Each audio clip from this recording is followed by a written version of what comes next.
With a few days left for the country to hold the 2016 presidential and parliamentary elections, a local non-government organization has expressed concern over the increased campaign violence during the ongoing presidential and parliamentary campaigns.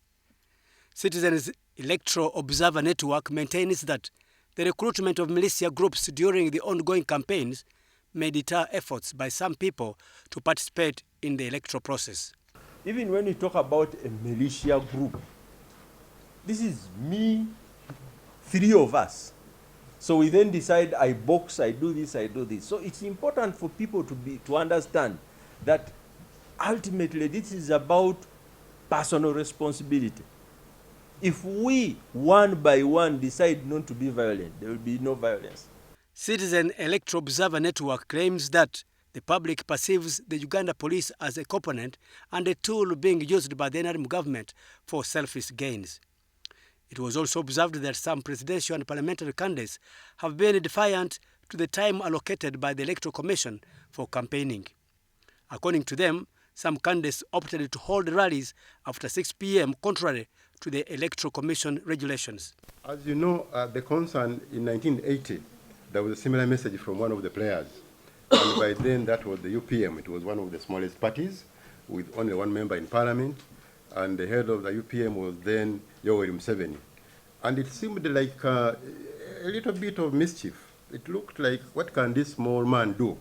But eventually, it led Uganda into a 5-year civil war.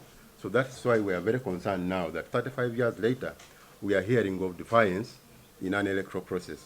We, as citizens in this country and observers, would be interested in seeing the police conducting itself in a manner that is accountable, in a manner that is professional, in a manner that is responsive, in a manner that respects human rights.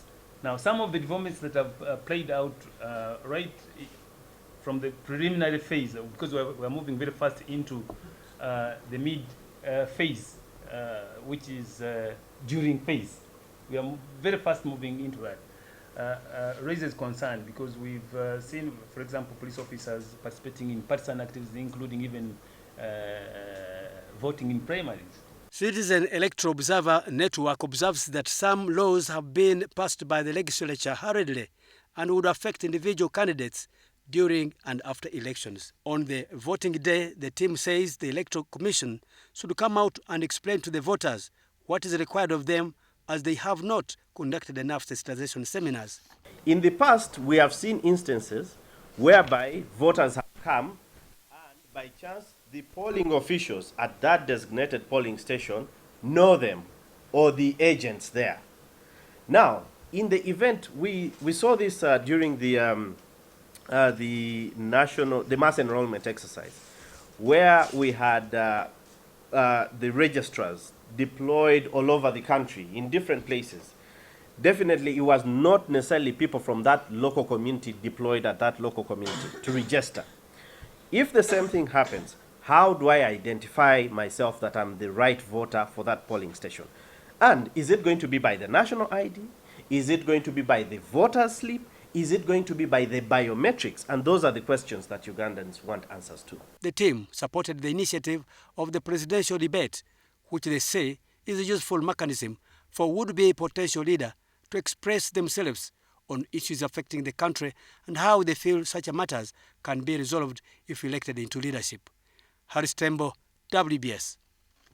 I think the debate should go on with other presidential candidates. Who knows? For us, we are interested in learning whoever wants to be a president, what they are talking about. So I think it's very helpful as a culture.